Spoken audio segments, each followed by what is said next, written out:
আসন্ন ৫৬ নং বিধানসভা কেন্দ্রের ধর্মনগর উপনির্বাচনকে সামনে রেখে ভারতের নির্বাচন কমিশনের প্রধান সচিব ও সচিব স্তরের আধিকারিকদের নিয়ে ভোট প্রস্তুতি সংক্রান্ত এক পর্যালোচনা বৈঠক অনুষ্ঠিত হয়। উত্তর জেলা শাসকের কার্যালয়ের কনফারেন্স হলে আয়োজিত এই বৈঠকে উপস্থিত ছিলেন ভারতের নির্বাচন কমিশনের প্রধান সচিব এন.টি. ভুটিয়া, ভারতের নির্বাচন কমিশনের সচিব সন্তোষ কুমার দুবে, ভারতের নির্বাচন কমিশনের সেকশন অফিসার বিজয় গুপ্ত, জেলা শাসক Chandni Chandran, election registration officer Debjani Chowdhury সহ বিভিন্ন দপ্তরের আধিকারিকগণ।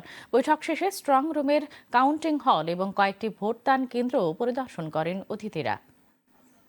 আজকে 56 ধর্মনগরের যে আসন্ন বাই ইলেকশন আছে সেটার জন্য পরিদর্শন করার জন্য এবং আমাদের প্রিপারেশন কি পর্যায়ে আছে সেটা দেখার জন্য ইলেকশন কমিশন অফ ইন্ডিয়া থেকে সিনিয়র অফিসিয়ালসদের একটা টিম এসেছিলেন এখানে আমাদের ডিস্ট্রিক্টে।